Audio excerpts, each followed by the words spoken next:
The benefits of having annual maintenance scheduled is that we want to make sure the system is working exactly like it was from day one when it was brand new.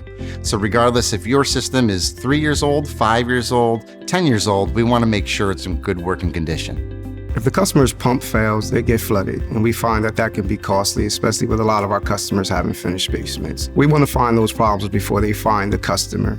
Depending on a heavy rainstorm, we could find problems every day.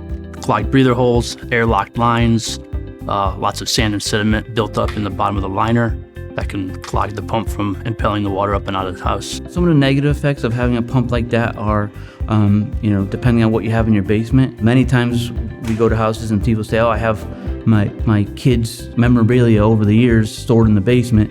That gets ruined in the event that you have a flood.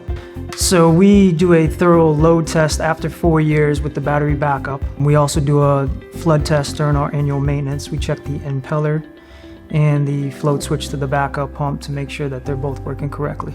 Humidity is a big issue in basements, and our Sandy Dry basement air system helps to condition that air. So we find that it's important to maintain the system, change the filters, cleaning the core, the coils, and checking the refrigeration system to make sure that it's working optimally. Our customers are our number one asset. They trusted us in the beginning to do the right thing, and in turn we invested in a service department to make sure that we find problems before they find the homeowner in a proactive approach. But even when there is that issue every once in a while on a responsive, that we have a large enough team to be able to dispatch out to our customers. We were there for a reason in the first place, to dry your basement out, so we want to keep it dry.